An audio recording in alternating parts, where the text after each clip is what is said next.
Hello and welcome to our Social Media Management Basic Online course. It's me again, Coach Maya, and I am here to teach you the basic tasks of a social media manager.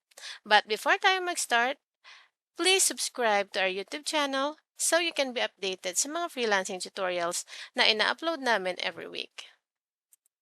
In this course, you will learn the following. What is a social media manager? What does a social media manager do? Who are your potential clients? What makes SMM a lucrative career?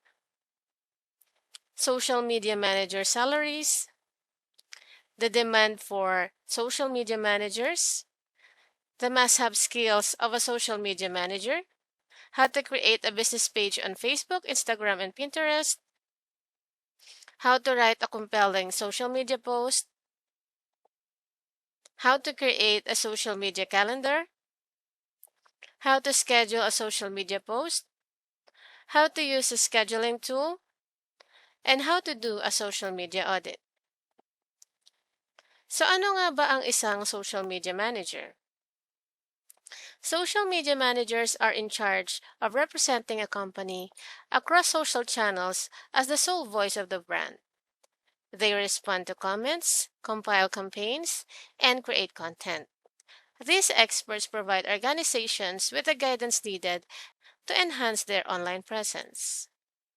With clear goals like improving website traffic or optimizing brand awareness, social media managers grow the business through social networks such as Facebook, Instagram, and Twitter.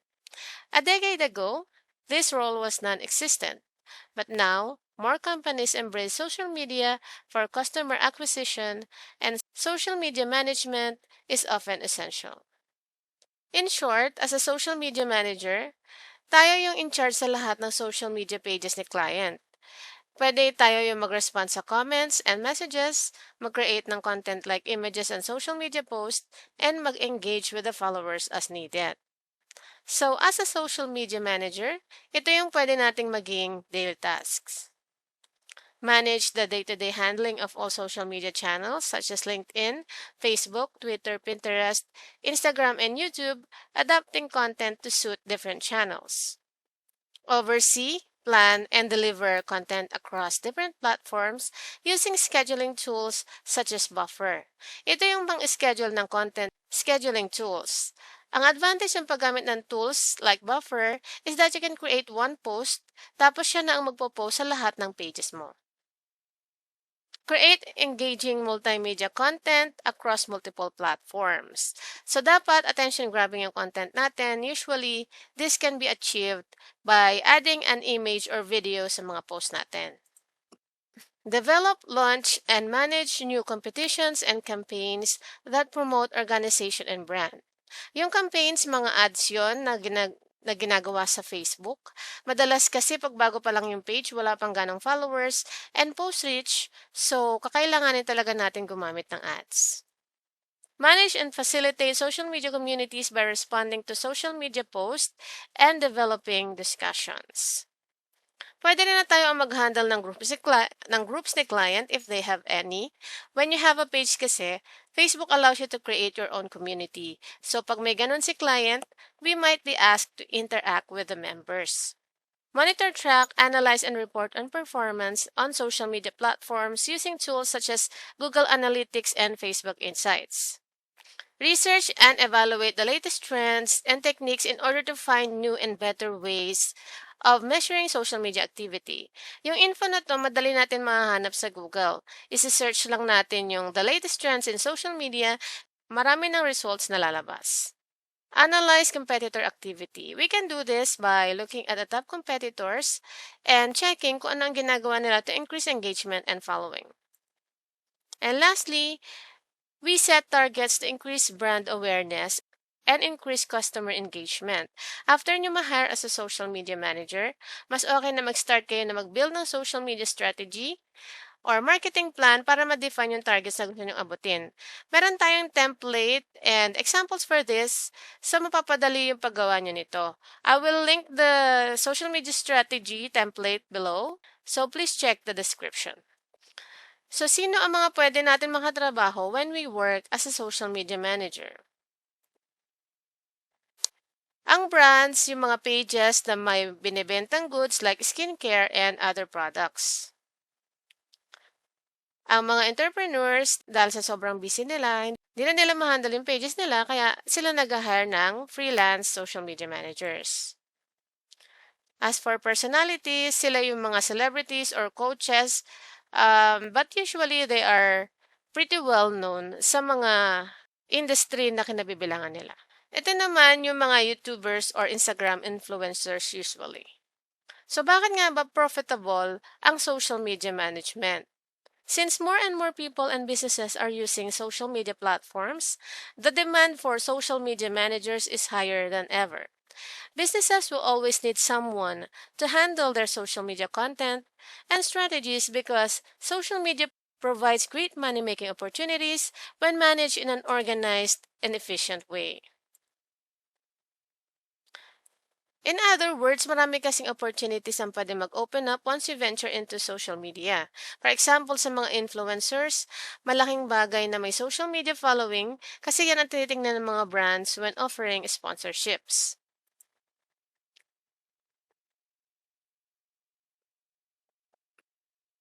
Siyempre, gusto natin malaman kung magkano ang salary ng social media managers, right? In case you are wondering how to set your rates once you start offering social media services, here are the SMM salaries based on your skill level. For new SMM with 0 to 3 years of experience, you can rate yourself $5 to $10 per hour. For more experienced social media managers, you can do $12 to $30 per hour. And then if you're really advanced in this niche and you have more than 10 years of experience, you can go $40 or higher. So as you can see, lucrative career din siya, and kapag ginawa mo siyang specialization, you can charge as much as you want, given na confident ka na that you can deliver results. So speaking of being lucrative, let's talk about the demand for social media managers. Since 2013, the number of professionals who is the title on LinkedIn has doubled. In the last decade, job postings for people who can fill these roles has spiked more than 1,000%. So sa mga classmates natin dito na nag-aspire maging SMM, you can rest assured na marami kayong maa-applyan when you start offering social media services. So what are the must-have skills of a social media manager? First up is copywriting. Ito yung ability to write social media posts or copies. Then, yung creativity, kailangan sa paggawa ng social media images or videos. Para mas maganda yung output natin, check lang natin yung top competitors and see how they're doing it. Or you can try yung ginagawa ko. I use Google Images sa pag-search.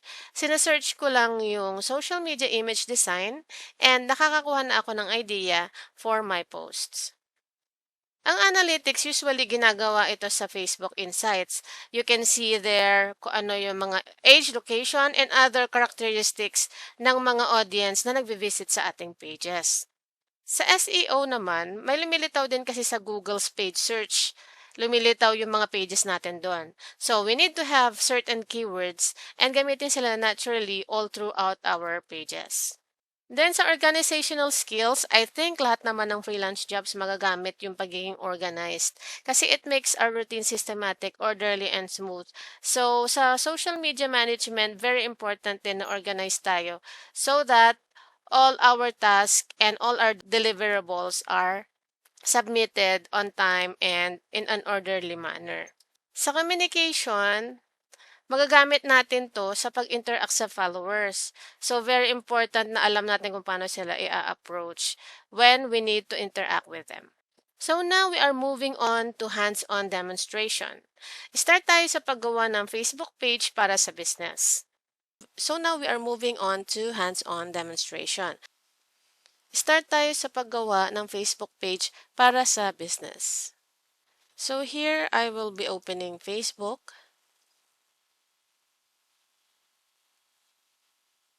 And then here you can click your image here or your profile picture. And then from there, you can click create new page. And then we'll enter a new page name. For now, we can use this as Stellar Social Media Services. And then we must enter a category. This is required. So for this page, we will be using social media agency. And then we will put something here. Just a short one will do.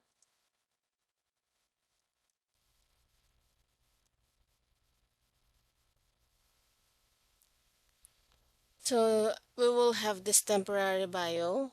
It should be short, just a one-liner so that it looks good in here. And then once we are done with that, we can click create page.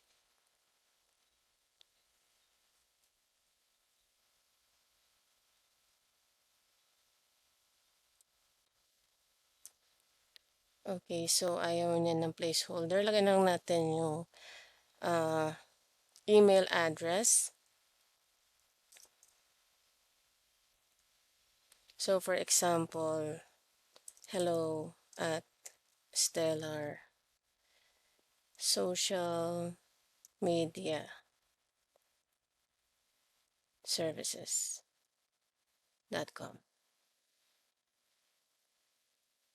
And then location, let's just put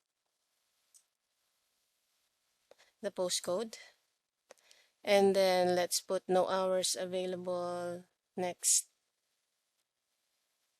Then click next. And then we'll add a profile picture.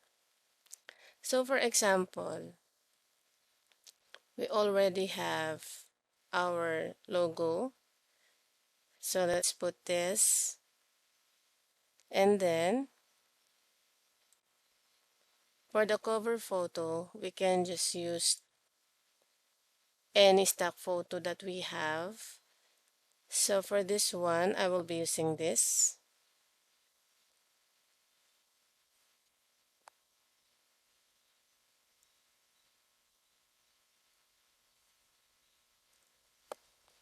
But you can always create a cover photo on Canva, and we need to make sure that our cover photo is relevant to the service we're offering.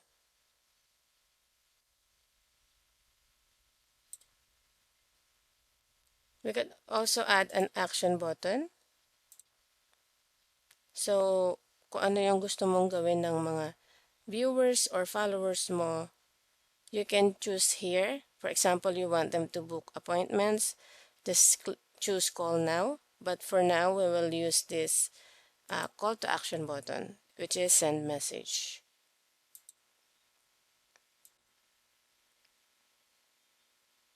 Okay, and then we can click next. So once you are in this page, you can start inviting your friends para magkaroon na ng like yung iyong bagong Facebook page. But for now, let's click next. And then turn on the page notification on your profile so that meron kang notification each time na merong mag-follow or mag-like sa iyong Facebook page. For now, skip ko muna itong marketing and promotional emails. And then done. So, once this box pops up, pwede kang mag-tour kung ano yung mga tools na available dito sa iyong bagong Facebook page. So, let's do that. So, dito mo makikita yung pag-switch ng from your profile to your page. Nandito yung mga page management tools. And then, may sarili na kasing feed ngayon ng mga Facebook pages. So, you can find it here. And then, you're done. So, you can start posting na here on your Facebook page. However, it is still recommended that you optimize and edit your details. So, for example, you want to add your hours, parang office hours, ganon, price range, and then your services. You can do so here. And add your website link, other social media page link. You can do so here.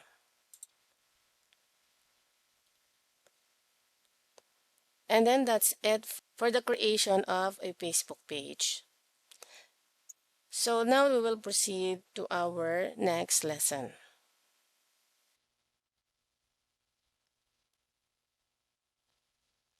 So next sa Instagram naman tayo.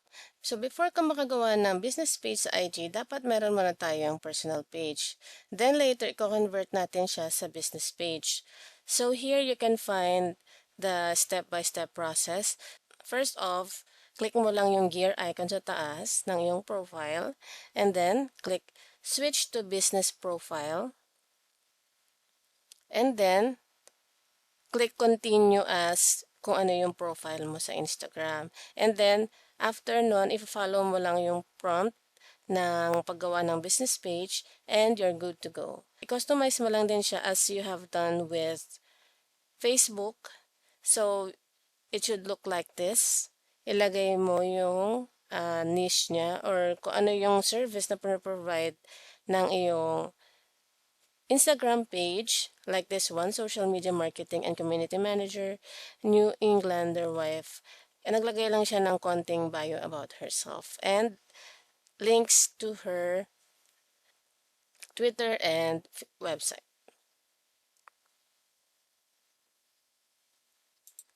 So after ng Instagram, sa Pinterest naman tayo. So let's just go to Pinterest. But if you don't have a Pinterest account yet, you can always sign up. And then, pag nakapag-sign up na kayo, just click Add Account and then create a free business account. Tapos, ilalagay lang natin yung email dito, password, and age.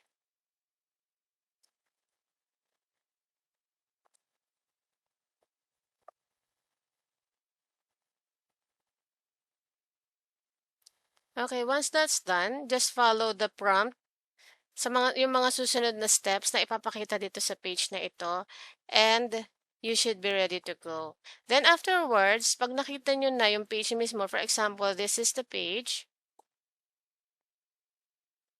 your logo or your profile picture, depende kung ano yung nire-represent mo. If you're representing an agency, you must have a logo. But if you're representing yourself or your page is themed after yourself, you can just upload a professional profile picture here. And then you can you can add your about description here and then your pronouns, your website link, your username. You can change this to however you like. And then you can add other details here if applicable. So once that's done, ito na yung magiging profile natin.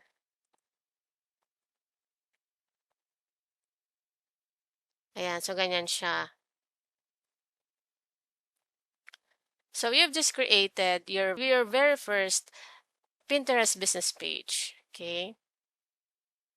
Now we will go back to our topic, which is writing the perfect social media post.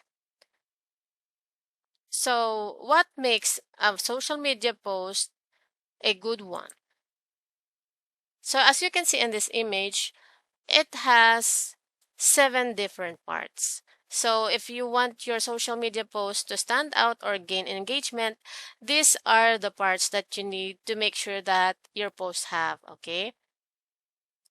So the first one is a visually appealing image. Dapat malinaw siya, high resolution, and on brand. On brand dun sa branding kit or branding guidelines ni client. So, let's make sure na lang pag gumagamit tayo ng mga images that they are high quality and relevant din dun sa post na gusto nating i-post, okay? And then, next one, if you're using a photo, make sure that it is not blurry, pixelated. Make sure that its resolution is 2 times the recommended size para lang sure na talagang super linaw niya. So for example, sa Instagram, ang recommended dimensions ay 640 by 640 pixels. Dapat ang image size mo ay 1280 by 1280 pixels. Okay? And then, if you are going to photograph your products, halimbawa ikaw mismo yung nagpipicture sa products ni client, make sure that you have bright lighting and it highlights your product. Dapat well-lighted yung subject natin para ma-emphasize din yung mga features ng product. And then, for the next one, dapat meron tayong attention-grabbing post. Dapat din persuasive yung caption natin in order for us to have conversions mula dun sa mga pinopost natin. The fifth part of an Instagram post or a social media post is dapat meron tayong direct question for more engagement. Because usually, hindi naman tayo makaka-receive ng sagot kung wala tayong tinatanong. So, it's always a good approach na maglagay tayo ng questions sa mga captions natin.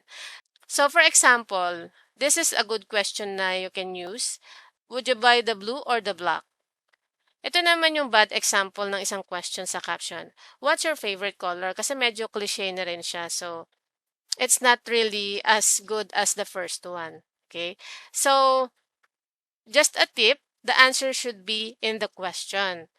Psychologically, it makes answering easier and more likely.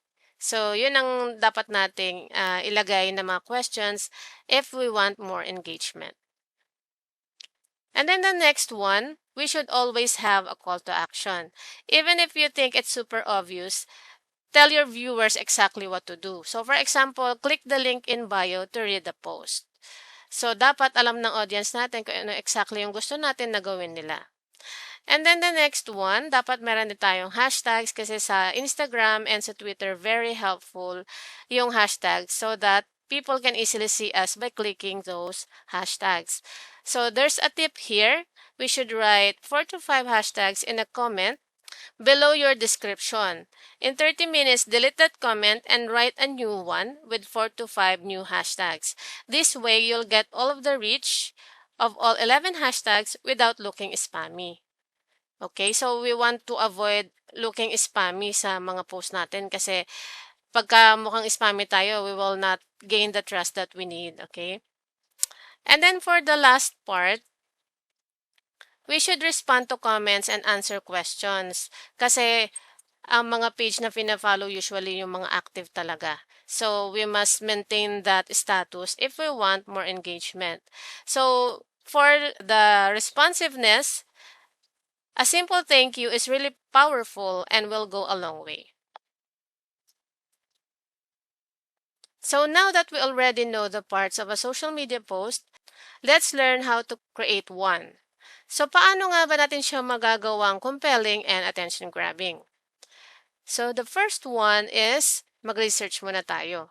This is very important kasi we don't want na mag-post just for the sake of having one. Depende sa ino-offer ni client, search muna tayo sa Facebook or Google kung ano ang mga pwedeng i-post.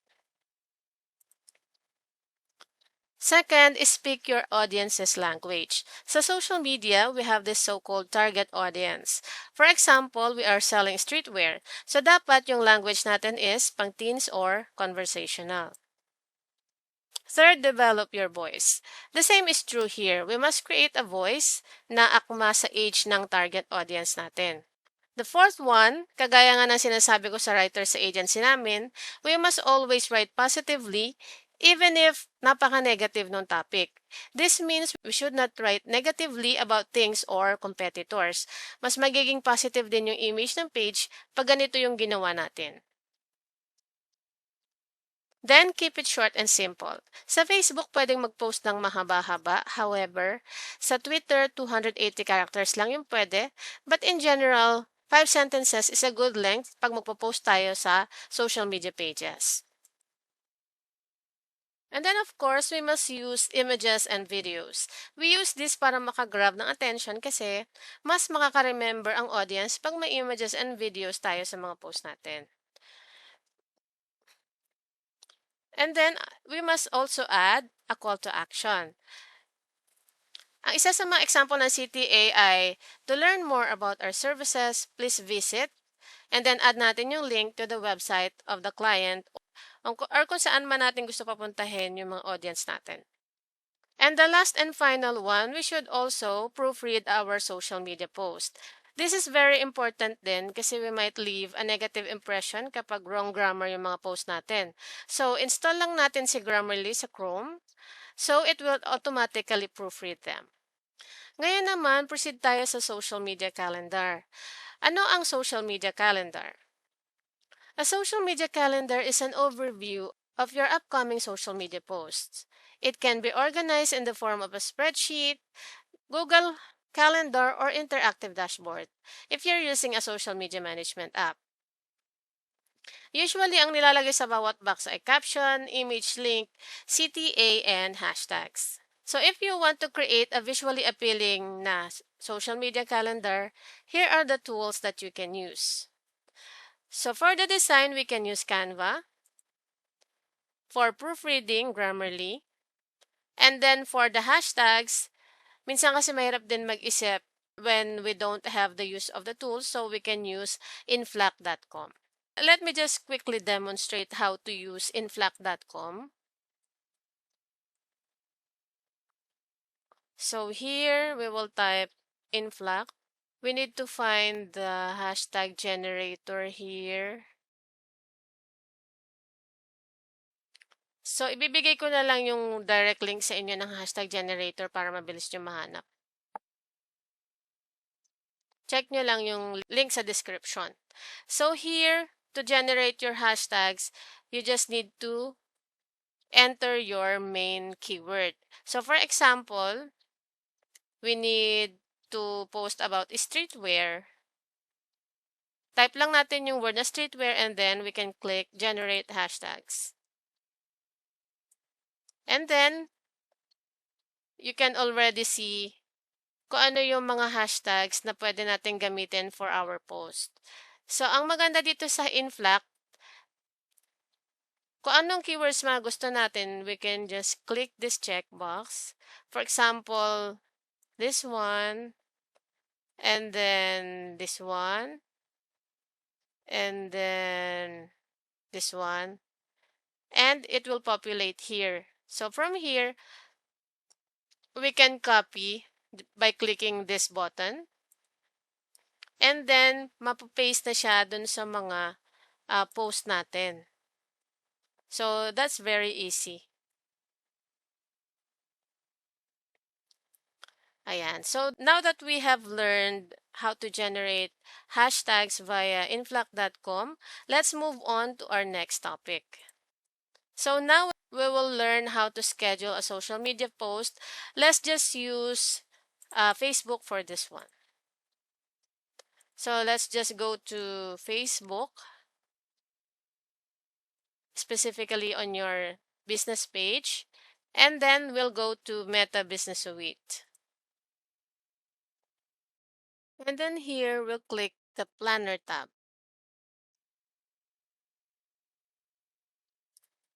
And click Schedule.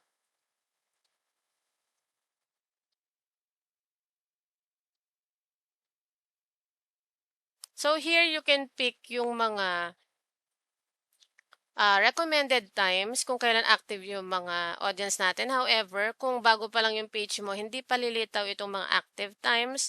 But if you already have this, you can easily pick one, save, and then choose lang natin yung page dito kung saan natin ipopost. And then we can enter our text here. So for example, this is for Stellar Freelancing Academy. Let's just generate a content.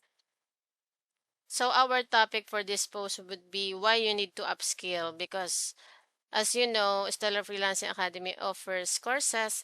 So yun yung gagawan natin ng social media post for today. So here we have generated a short post or caption. So at the end, we will add a link. And this is our CTA. So dapat katugtong na ng CTA natin yung link na kung saan natin gustong pumunta yung ating audience. So for this one, we will be redirecting the audience to Stellar Freelancing Academy's online courses. So ito yung link nun. We will just copy this.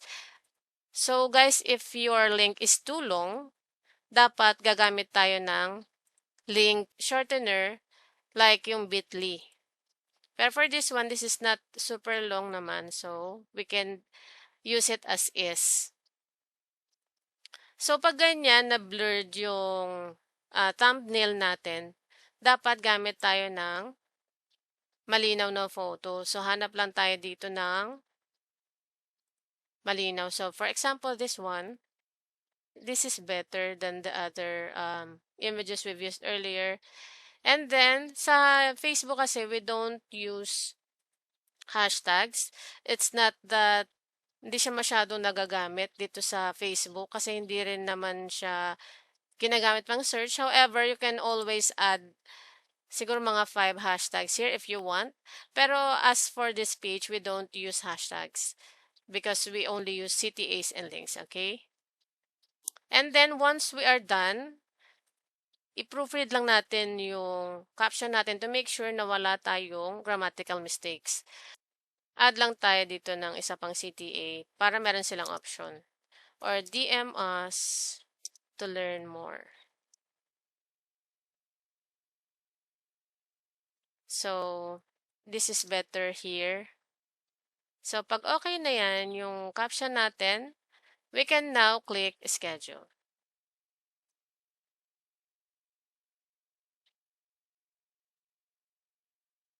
So, ayan. Pag nandito na yung image natin na ginamit, ibig sabihin na schedule na natin yung social media post natin on Facebook. Now that we know kung paano mag-schedule ng post ahead of time, let's move on to social media audit. So bakit nga ba natin ginagawa ang social media audit? A social media audit helps your business refocus your social media marketing on your business goals. An audit will show you how well you are performing, what should be changed, what your priorities should be going forward, and how well your team is equipped to make the most of social media. In other words, pag nag-audit tayo ng pages natin, we will be able to figure out kung aling post ang mas effective, ano ang progress natin within a specific time frame, and if our efforts are good enough for marketing. So dito I have an example of a social media audit for Stellar Freelancing Academy's social media pages. So, ganito rin yung gagawin nyo guys if you want to practice your social media auditing skills. So, first, gawa muna tayo ng column for page URL, and then number of followers, engagement metrics, demographic, and then popular content. And then, dito sa first column, lagay lang natin yung mga actual links ng mga pages natin. Make sure lang natin guys na tama yung link na lalagay natin because that's very important na alam natin kung ano mismo yung direct link ng page natin para alam din natin kung ano yung ilalagay natin. Halimbawa, kung gagawa tayo ng video sa YouTube, dapat ililink natin sa tamang mga social media pages, okay? And then, kung meron na tayong followers, we can add them here sa column B. And kung meron na rin tayong current engagement, pwede nating ilagay. By the way, guys, makikita nyo to sa insights. So, let's try to access yung insights ni Stellar Freelancing Academy. Ayan, nandito siya sa Meta Business Suite. Just click insights and then you can choose last 28 days. Depende kung ano yung mga gusto mong ma-view na time frame. So, for this one, gagamitin natin last 28 days.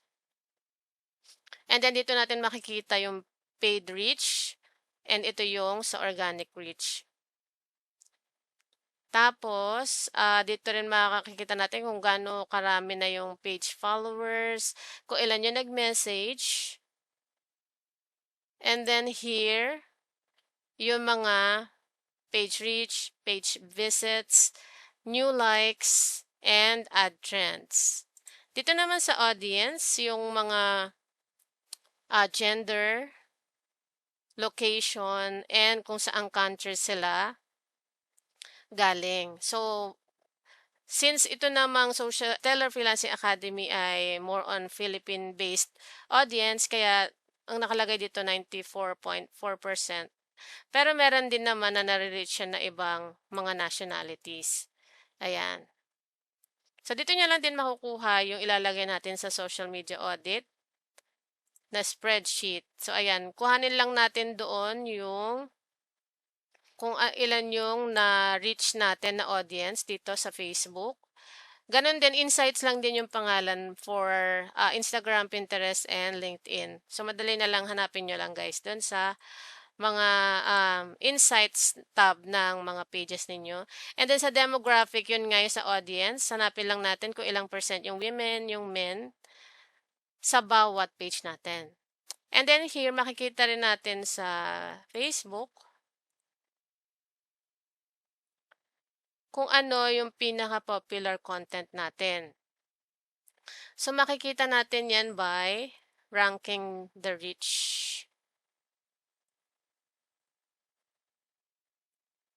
Ayan. Kung alin yung pinakamaraming reach.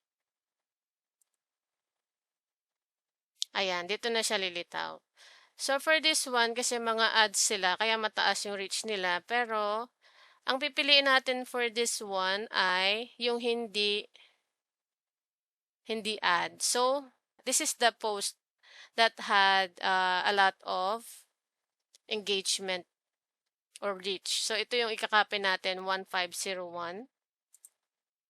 Ayan. So, I think this is the 117. So, page reach yung ilalagay natin dito sa engagement, guys.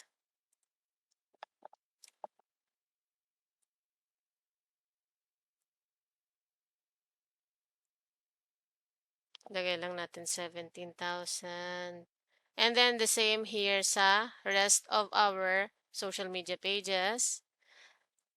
And then, yung popular content natin is photo siya. So, kung ano lang yung category niya, halimbawa, kung ano yung pinost mo doon, yun din yung ilalagay natin dito sa ating other social media pages. And then, once you're able to fill everything here, you're done with your social media audit and you can present it to your client for discussion. Okay? And that concludes our social media management lessons.